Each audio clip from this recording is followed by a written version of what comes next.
বক্তা ভগবান শ্রীকৃষ্ণ কাছে অর্জুন জিজ্ঞেস করলেন,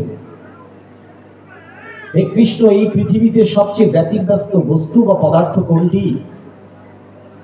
অর্জুনকে বললেন মন। তখন অর্জুন বলছেন, বায়ুকে নিয়ন্ত্রণ করা যায়। হে বাসুদেব, মনকে নিয়ন্ত্রণ করা অতীব কঠিন ব্যাপার, আমি কি করে আমার মনকে নিয়ন্ত্রণ করব? বক্তা ভগবান শ্রীকৃষ্ণ বলছেন, অসংশয়ম মহাবাহ মৌনেব নিগ্রহম চলম অভ্যাসেন তু কন্তেয় বৈরাগ্যেন চ বিজ্যতে। হে অর্জুন, তুমি পুনঃ পুনঃ অভ্যাস করো। পুনঃ পুনঃ অভ্যাসের মধ্য দিয়ে তোমার ভিতরে তীব্র বৈরাগ্য। বৈরাগ্য মানে কি? জড় আকাঙ্ক্ষা ত্যাগ। এই জড় আকাঙ্ক্ষা আসক্তি যখন ত্যাগ করতে পারিবে, তখন তুমি চিদাকাশে সেই চৈতন্য স্বরূপ পরম বস্তু যিনি আছেন সচ্চিদানন্দ, তুমি তাকে দেখতে পাবে। তাই এই মনের যদি চঞ্চলতা থাকে, মনের যদি ছটফটানি থাকে, মনের মধ্যে যদি আমার ভিতরে ভগবত প্রীতি না হয়, মনের ভিতরে যদি আমার নিষ্ঠা তৈরি না হয়, ভগবত কথামৃত শোনার মতো যদি আমি উন্মুখ না হই, তাহলে কিন্তু ভাগবতে এই যাওয়া আসাটাই হবে আয়াস মাত্র, আমাদের জন্য কি না হয়। এই জন্য ভগবান বলছেন, যেই নাম সেই কৃষ্ণ ভজ নিষ্ঠা করি, নামের সহিতি আছেন আপনি শ্রীহরি। নাম ভজ নাম কর, নাম হলো সার, নাম ছাড়া জীবের গতি নাই আর। একবার হরির নামে যত পাপ হরে, পাপীর কি সাধ্য আছে তত পাপ করে। আমরা কোটি কল্পকালে যদি নাম করি, কৃষ্ণ আমাদের কৃপা কদাপি করবেন না যদি আমাদের দশবিধা নাম অপরাধের মধ্যে একটি আমাদের ভিতরে তৈরি হয়।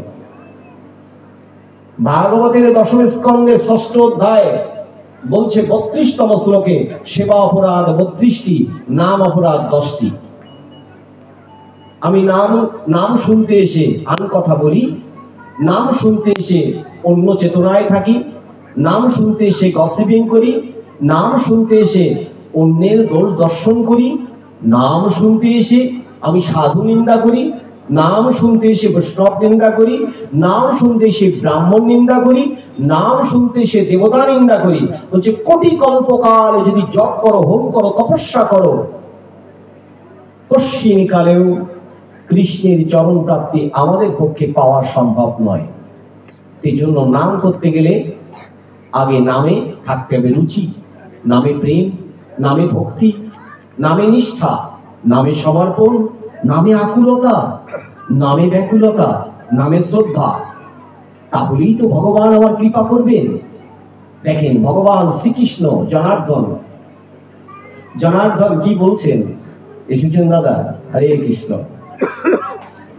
জনার্দন কি বলছেন শ্রীমদ্ ভগবদ গীতার? আচ্ছা, কারোর কি এমন সন্দেহ আছে যে ভগবান শ্রীকৃষ্ণ ভগবান নয়? এমন কি কোনো ডাউট আছে? থাকতে পারে হয়তো বা। যদি অনাদির আদি গোবিন্দ সর্ব কারণের কারণম হয়, তা গোবিন্দ বলছেন যদি আমার কৃষ্ণ প্রাপ্তি পেতে চাও, কৃষ্ণ নামে যদি বিভোর হতে চাও, কৃষ্ণকে যদি ভালোবাসো, তাহলে যাহা যা আমি বলেছি সেই অনুসারে তুমি জীবন যাপন করো। তাহলে কৃষ্ণ বলেছেন কোথায়? তার জীবন দর্শনের ব্রহ্মতত্ত্বের জ্ঞান ভগবান নিংড়িয়ে অর্জুনের মুখে আহুতি দিলেন। যেবার গীতার ধ্যান যোগে 4 নম্বর শ্লোকে ভগবান যেটা বলছেন, বেদব্যাস ব্যাস বিষ্ণু রূপায় ব্যাস চ, বিষ্ণু স্বয়ং ব্যাস, আর কেউ নয়। কি বলছেন ভগবান বেদব্যাস? সর্ব উপনিষদ গাবদগ্ধ গোপাল নন্দন পার্থ বৎস সুধী ভক্তা দুগ্ধৃতামৃতং মহত। তুমি জানিলে সমগ্র উপনিষদ গাভী স্বরূপ আমি বাসুদেব কৃষ্ণ দহন কর্তা। হে অর্জুন, তুমি অর্জন করেছো, তুমি বাছুর, তাই তোমার মুখে জ্ঞান অগ্নিকে আমি আহুতি দিলাম। কারা এটা নিতে পারে? শুধু ভক্তগণ, সকলেই নয়। ইয়াতন্ত জগীন চ এনম পশ্যন্তি আত্ম অবস্থিতম ইয়াকান্তোপি অকৃতাত্মানো নয়নম পশ্যন্তি অচেতসুয়া। যে সকল মনুষ্যগণ নরাকার দেহের মধ্যে, এই ভৌত দেহের মধ্যে পরম তত্ত্বকে অনুধাবন করলো না, বুঝতে পারলো না, কে তার শরীরের মধ্যে বাস করে, বলে তিনি মূল মায়ার দ্বারা অবিকারী। তাই আমাদেরকে প্রত্যেকটি মানুষের, প্রত্যেকটি ভক্তিমতী মায়েদের, বাবাদের যত্নশীল হতে হবে, তাকে জানার জন্য, তাকে বোঝার জন্য। ভগবান কোনটি নেন? শ্রদ্ধা, ভক্তি। আপনি যাহা কিছু দিয়েছেন না কেন, ভোগ্য বস্তু, এই ভোগ্য বস্তু ভগবান কিছুই গ্রহণ করেন না। ভক্ত যদি ভক্তি ভরে তার জিহ্বার দ্বারা স্বাদ গ্রহণ করেন, ভক্তের ভক্তির মধ্য দিয়ে ভগবান ওই ভাবটা নেন। তিনি ভাবি জনার্দন, ওই ভাবে আবিষ্ট হয়ে আমি ভগবানকে নিবেদন করছি মাত্র, ভগবান ভক্তের ভাবটা নেন। কিন্তু আমি যে কীর্তন করছি, আমি যে কীর্তন শুনছি, গোবিন্দ বলছে আমি কিন্তু সব দেখছি, কারণ আমি তো তোমার হৃদয়ে বাস করি। ঈশ্বর সর্বভূতানাং হৃদি দেশে অর্জুন তিষ্ঠতি, ভ্রায়মান সর্বভূতানি যন্ত্র আণুবানি মায়া। মোক্ষযোগের 61তম শ্লোকে ভগবান ডিক্লেয়ার করছেন, শোনো, আমি তো সর্বভূতের ঈশ্বর। যদিও বেদে বলছে সর্বং খলিদং ব্রহ্ম, কৃষ্ণ সংহিতায় বলছে কৃষ্ণ অহং ইতি চপরা, বিষ্ণু পুরাণে বলছে ইদং বিষ্ণুময়ং জগত, আবার ব্রহ্ম সংহিতায় বলছেন ঈশ্বর পরম কৃষ্ণ সচ্চিদানন্দ বিগ্রহ অনাদিরাদি গোবিন্দ সর্বকারণের কারণ। সবই একই ব্রহ্ম তত্ত্বের জ্ঞান। আর গীতায় কি বলছে? বহুনাম জন্ম নামান্তে জ্ঞানবান মম প্রপদ্যতে বসুদেবং সর্বমিতি সা মহাত্মা সুদুর্লভঃ। গীতাতে ভগবানকে বাসুদেব নামে বলা হলো, বেদে বলা হলো পরম ব্রহ্ম, বিষ্ণু পুরাণে তাকে বলা হলো পালন কর্তা রূপে। সেই তো একই ব্রহ্মতত্ত্ব, একই কৃষ্ণ। তাই কৃষ্ণ বলছে আমি লীলাময়, আমি রসময়, আমি প্রেমময়, আমি সচ্চিদানন্দ। আমার স্বরূপ সম্পর্কে কেউ জানে না, কেউ অবগত না, কেউ জানে না। আমি সর্বরসাহা, আমি সর্বকামাহা। তাই অর্জুনকে যখন ব্রহ্মতত্ত্বের জ্ঞান দিয়েছিলেন, তখন অর্জুনকে বলছেন তুমি যা দুর্লভ দর্শন করেছো অর্জুন, আমার এক অংশ তোমাকে আমি দেখালাম, আর এক অংশ অব্যক্ত, তুমি সর্বাংশে সব দেখোনি। তাই যিনি বলেন আমি তো কৃষ্ণ প্রেমে বিভোর, হে প্রভু আমি বুঝতে পেরেছি তুমি কে।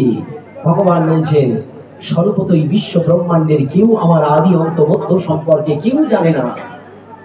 একমাত্র আমি স্বয়ংভূ, মানে পরম ব্রহ্মই স্বয়ংভূ, আর কেউ তার সম্পর্কে জানে না। যিনি যখনই বলবেন আমি সব জানবো, তার আর জানাটা শেষ হয়ে যাবে, তিনি আর কেউ কিছুই জানতে পারবে না। তাই বড় বড় উচ্চ স্তরের উচ্চকোটি মহাত্মারা বলছেন এবং মহাপ্রভু বলছেন তুমি যদি ভগবানকে পেতে চাও, তুমি যদি বৈষ্ণব হতে চাও, মহাপ্রভুর অষ্টকমের মধ্যে একটি মহামূল্যবান একটি কথা মহাপ্রভু বলে গেছেন। কি বলেছেন? ত্রেনাদপি সুনিচন তরিভু সহিংসনা অমানিতা মানবের কীর্তনিয়া সদা হরি। তুমি যদি ভক্ত হও, বৈষ্ণব হও, ঈশ্বর ভক্ত হও, তোমাকে হতে হবে তৃণের মতো। তোমাকে কেউ যদি মারিয়ে যায়, খানিকক্ষণ পর তৃণ যেমন উঠে দাঁড়ায়, ভক্ত তেমন উঠে দাঁড়াবে, তিনি রিয়াক্ট করবেন না। তরুরিভু সহিংসনা মানে যে বৃক্ষে ফল দেয় বৃক্ষ, সেটি নিম্নমুখী থাকে, সে কখনো ঊর্ধ্বমুখী হয় না। সে জগতের জন্য দান করে যায়, জ্ঞান, ভক্তি, সেবা এগুলো দিয়ে যায়। মানে যে বৃক্ষে ফল নেই, সে শুধু ঊর্ধ্বমুখী বেড়ে চলে। অমানিতা মানদেরও, আমাকে মান দিক না দিক, আমাকে সম্মান করুক আর না করুক, আমি সম্মান করছি কিনা, বৈষ্ণব ব্রাহ্মণ ভক্ত যারা আছে, কীর্তনিয়া সদা হরি, যিনি সদা সর্বদা হরির নাম করেন, হরির গুণকীর্তন করেন, হরির মহিমা কীর্তন করেন, হরির কথা বলেন, হরির প্রেমে যিনি বিহবল হয়ে যান। মহাপ্রভুর অষ্টকমের বাণী হচ্ছে তুমি জানিবে তিনি শুদ্ধ ভক্ত, তিনি বৈষ্ণব। তাহলে আমরা যারা বলছি অনেক উচ্চ স্তরের আমরা বৈষ্ণব, আসলে বৈষ্ণব কথা কখনো মুখে বলা যায় না। তাহলে কি হয়ে যাবে? ওটা ওটা ভক্তির অহংকার হয়ে যাবে। অহংকার করা যাবে না। অহংকার করিলেই পদস্খলন হয়ে যাবে। জ্ঞানের অহংকার, রূপের অহংকার, আমার খাদ্যাভ্যাসের অহংকার, আমার বংশ পরম্পরার অহংকার, এগুলো কখনো পারমার্থিক চেতনায় প্রগতির পথে আমার প্রতিবন্ধক। এগুলোকে সবই উৎপাটন করতে হবে। আর এগুলো উৎপাটন করার একমাত্র উপায় হচ্ছে সাধু সঙ্গ। একমাত্র উপায় হলো ভাগবত কথা অমৃত, ভবরোগের মহাপ্রসাদ, ভাগবতম মহাপ্রসাদ। এই ভাগবতম মহাপ্রসাদ আমাকে পারমার্থিক চেতনায় নিয়ে যাবে, নচেত কিন্তু সম্ভব নয়। কারণ ভাগবত ভাঙলেই কি পাবেন? ভাগবতের মধ্যে 4টি জিনিস পাবেন। গীতা এসেছে কোথা থেকে? বেদ থেকে, বেদান্ত থেকে। ভাগবত থেকে এসেছে। আমরা মনে করি গীতা, ভাগবত, বেদ মনে হয় ভিন্ন ভিন্ন। না, সবই মূল বেদেরই কল্পতরু, বৃক্ষের ফল ভাগবত। তাই ভাগবতকে বলা হচ্ছে নিগম কল্পতরু।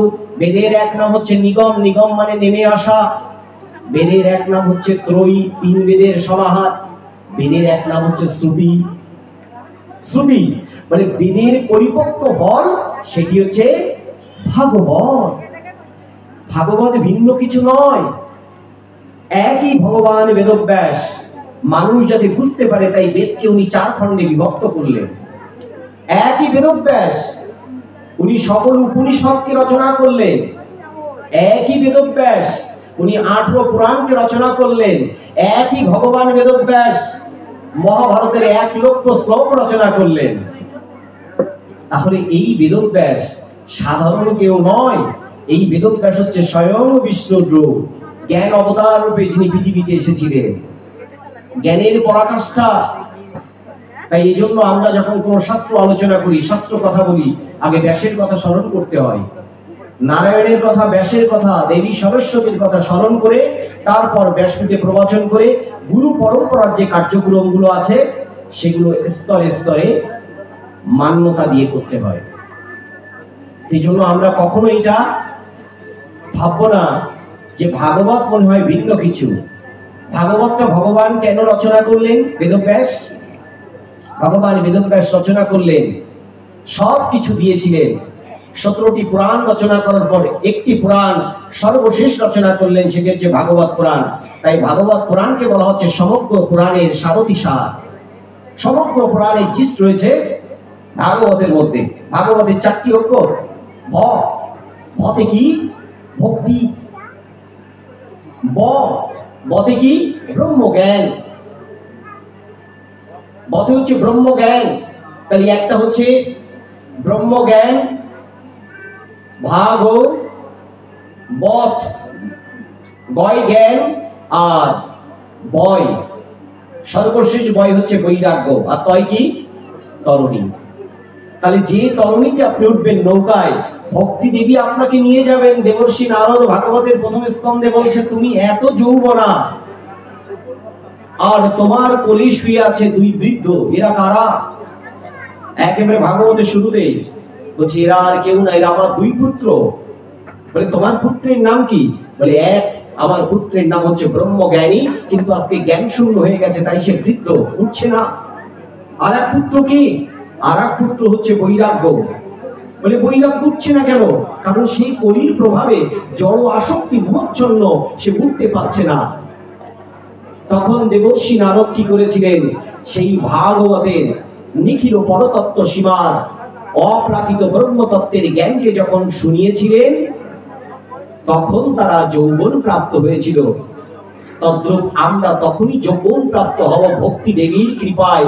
আমরা সেই পরপারে যেতে পারবো, পরব্রহ্মে যেতে পারবো, যদি আমরা সেই পরম তত্ত্বের ব্রহ্ম জ্ঞানকে আশ্রয় করি, যদি আমরা জড় আসক্তিকে ত্যাগ করতে পারি। আর জড় আসক্তি আর ব্রহ্ম জ্ঞানে জ্ঞানান্বিত হওয়ার জন্য বলছে তুমি ভাগবতকে আশ্রয় করো।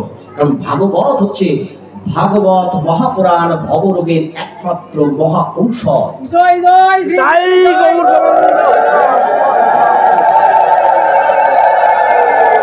কেন বলছি? ভাগবতে ভগবান বলছেন অনাদির আদি গোবিন্দ। ভাগবতের 6ষ্ঠ অধ্যায় ষষ্ঠ স্কন্ধের তৃতীয় অধ্যায় শ্লোক নম্বর 18। ধর্মো হি সাক্ষাৎ ভগবত প্রণীত ন মে বিদু ঋষয় নপি দেবাহ। এই ভাগবত ধর্ম সাক্ষাৎ আদি নারায়ণ আমার থেকে এসেছে। কোন ঋষি, কোন মুনি, কোন মহাত্মা, কোন যোগী কেউ সৃষ্টি করেনি, সাক্ষাৎ ভগবান থেকে এসেছে। কিভাবে দিলেন ভগবান এই ব্রহ্মতত্ত্বের জ্ঞান? খুব ভালো করে শুনবেন বাবাজিরা, আমি কিন্তু কাউকে জ্ঞান দিচ্ছি না, যাহা লেখা আছে সেগুলোই শেয়ার করছি মাত্র, কারণ আমার ভিতরে কিচ্ছু নেই। যাই হোক, আমরা ভাগবত মহাপুরাণের কথা বলছিলাম। এই ভাগবত মহাপুরাণ ভালো করে শুনুন। এই ভাগবত মহাপুরাণ কিন্তু 18,000 শ্লোকে ছিল না। ভাগবত মহাপুরাণ কতটি শ্লোক ছিল? চতুর্শ্লোকী, 4টি শ্লোক ছিল, আর কিছু না। কোথায় লেখা আছে? ভাগবতের দ্বিতীয় স্কন্ধের 9ম অধ্যায় শ্লোক নম্বর 32, 33, 34, 35। এই 4টি শ্লোকের উপর পুরা ভগবান বেদব্যাস পরবর্তীতে রচনা করলেন। প্রথম যখন আদি নারায়ণ, তিনি প্রথম এই ভাগবতের জ্ঞান দিয়েছিলেন কাকে? পদ্মজনী ব্রহ্মাকে। কেমন করে আসলো? পদ্মজনী ব্রহ্মা এই ভাগবতের জ্ঞান দিয়েছিলেন কাকে? দেবর্ষি নারদকে। মতান্তরে কোনো কোনো জায়গায় পাই চতুষ্কুমারকে।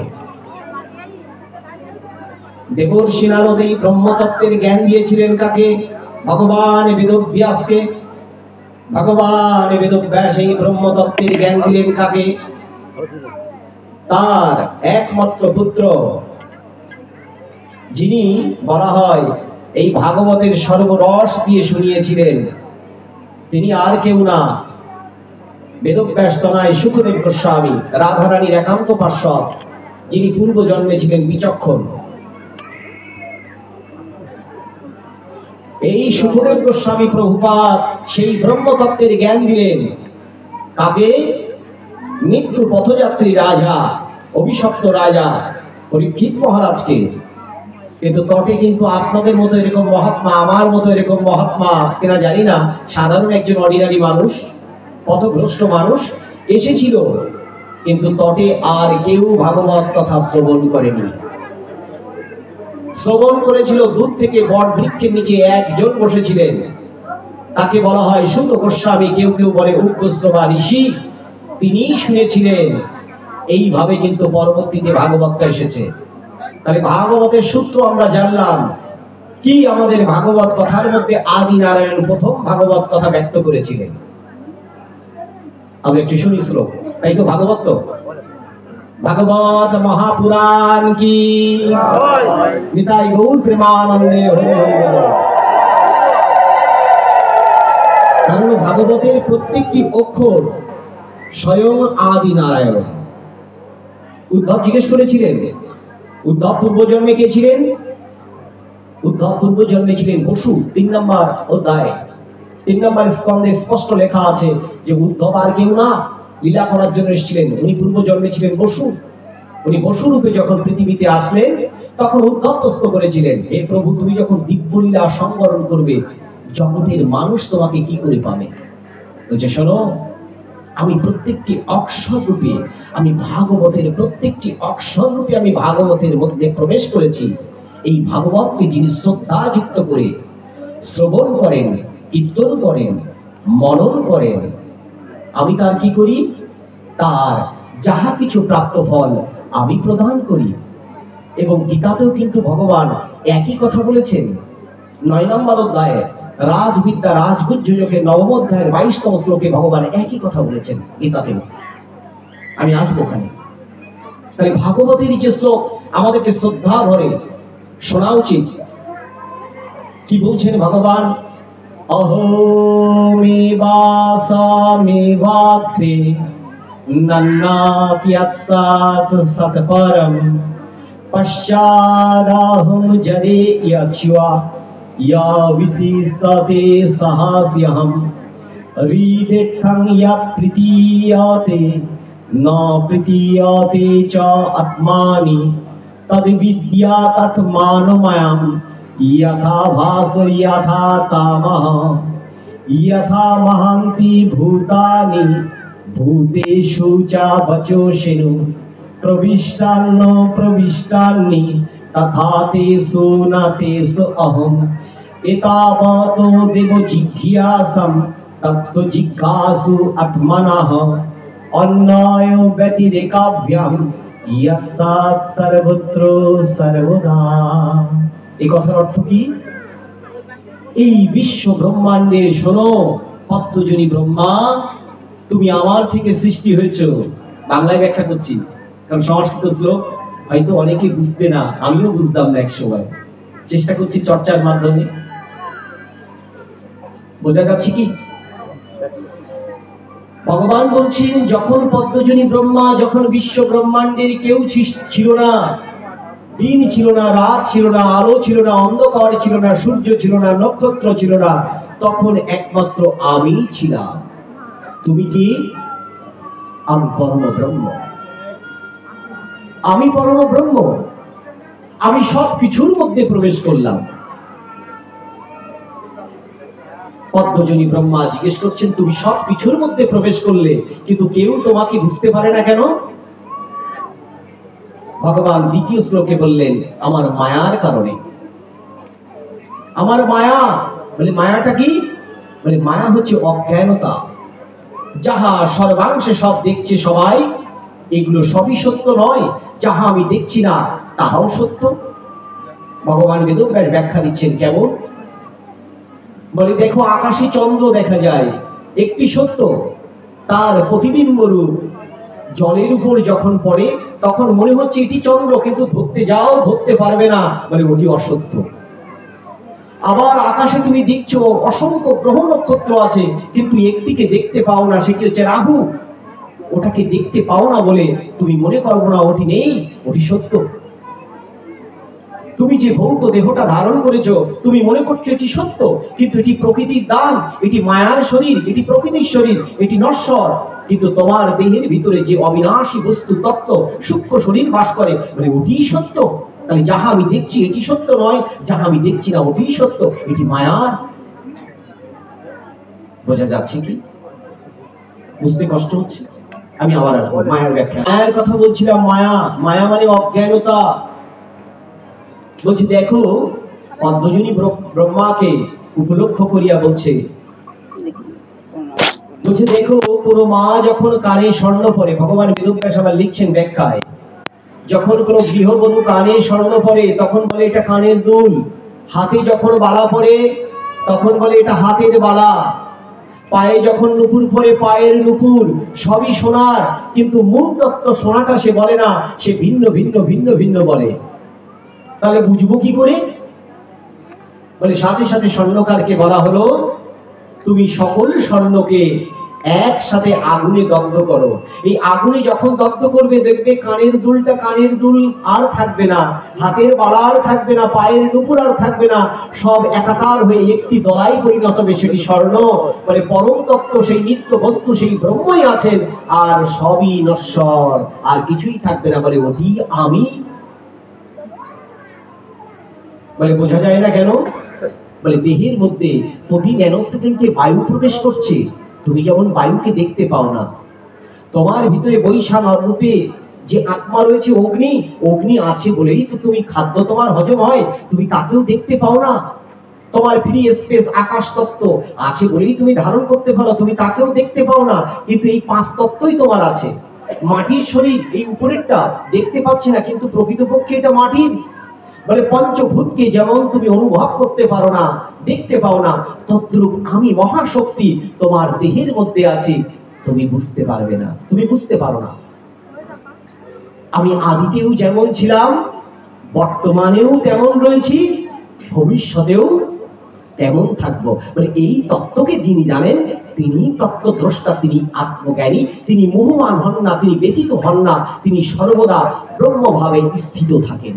এই চারটি শ্লোকের উপর ভগবান এবার রস দিয়ে, জ্ঞান দিয়ে, বৈরাগ্য দিয়ে, ভক্তি দিয়ে, শ্রদ্ধা দিয়ে, নিষ্ঠা দিয়ে ব্রহ্মতত্ত্বের জ্ঞান 18,000 শ্লোকে 12টি স্কন্ধে 235টি অধ্যায় এটি চমৎকার করে ব্যক্ত করলেন। আমরা ভাগবত পড়ি ঠিক, ভাগবত শুনি ঠিক, ভাগবত মানে কিন্তু আবারও বলে যায়, মার্জনা করেন, ভাগবত মানে ইচ্ছাকৃত কান্নাকাটি নয়। ভাগবত মানে হচ্ছে ভগবত প্রেম। হ্যাঁ, ভাগবত হলো ভগবানের কাছে যাওয়ার জন্য আনন্দশ্রু বিগলিত। হে প্রভু, আজকে পরম তত্ত্বকে পেয়েছি, যেমন অর্জুন পেয়েছিল। হে প্রভু, আমি তোমার বুঝতে পেরেছি, অচ্যুতের ন্যায় তোমার সাথে আহার করেছি, বিহার করেছি, কখনো প্রবল ভাবে তোমাকে কত কি বলেছি, অপমান করেছি, আমি বুঝতে পারিনি। তুমি অখিল আত্মার আত্মা, তুমি বিশ্বেশ্বর, তুমি বিভু, তুমি সনাতন, তুমি আদি পুরুষ বলে অর্জুন আনন্দ অশ্রু কান্নাকাটি করে বললেন, গান্ডীব ধারণ করলেন। আর ভগবান শ্রীকৃষ্ণকে একবারও মোটিভেশন দিতে হয়নি, অর্জুন যুদ্ধ করেছিল। আপনি এসেছেন পৃথিবীতে জয়ী হওয়ার জন্য, ভগবানের কাছে ক্রন্দন করবেন, অবশ্যই আনন্দশ্রু বিগলিত হতে হবে নিজের ভিতরে। কল্প কল্পান্তরের বিষয় সর্বদোষ সব ভগবানের চরণে অর্পণ করতে হবে। কিসের জন্য? আমার আত্মশুদ্ধির জন্য, আত্মজ্ঞানের জন্য, পরাভক্তির জন্য, পরমকে পাওয়ার জন্য, সেই দিব্য অনুভূতির জন্য ভগবানের কাছে বারবার অবনত মস্তকে আমাকে প্রণাম করতে হবে, আমাকে ডাকতে হবে। কিন্তু ইচ্ছাকৃত কান্নাকাটি নয়, ইচ্ছাকৃত অভিনয় নয়। তাহলে আমার নিষ্ঠা, আমার ভজনের কমতি হয়ে যায়। কারণ দেহের ভিতরে গোবিন্দ আছেন। ভজন সাধনটা কিন্তু একদম একান্তে। ভজনে হয় ভাব, আর সাধনে আমার ভিতরে যেটি তৈরি হয় সেটি হচ্ছে পরমকে পাওয়ার জন্য ব্রহ্ম জ্ঞান তৈরি হয়। এই জন্য আমাদের ভজন সাধনটা খুব বেশি বেশি করে আমাদের করা উচিত। তাই আমরা যখন ভাগবত কথা শুনব, ভাগবতে আমরা শুনতে গেলে, ভগবানকে পেতে গেলে আমরা যেন ভক্তি শ্রদ্ধা যুক্ত হয়ে আমরা শ্রবণ করি।